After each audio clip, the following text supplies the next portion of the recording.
Hello মধুপুরবাসী, সিয়াম official YouTube চ্যানেলে আপনাদেরকে স্বাগতম। আজকে মধুপুর হাটের দিন, চলেন আজকে আপনাদেরকে মধুপুর হাটটা ঘুরিয়ে দেখাবো। এখন আমি হাটের দিকে যাচ্ছি এবং মধুপুরে কীরকম হাট হয় এটা দেখাবো। এই যে দেখেন, মধুপুরে আজকে বৃষ্টি হচ্ছে এবং এইখানে বিভিন্ন ধরনের গাছগাছালির চারা পাবেন।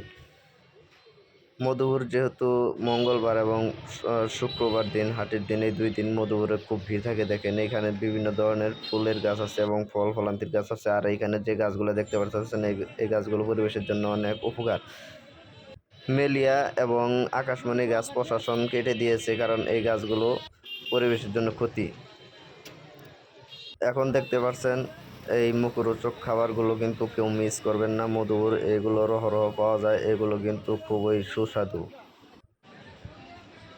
দেখেন মধুপুরের যে পরিবেশ, মানে বৃষ্টির জন্য কিন্তু অনেকটাই নীরব হয়ে আছে। আর দেখেন 3টা বড় বড় আনারস। আমার ইউটিউব চ্যানেলে নতুন হয়ে থাকলে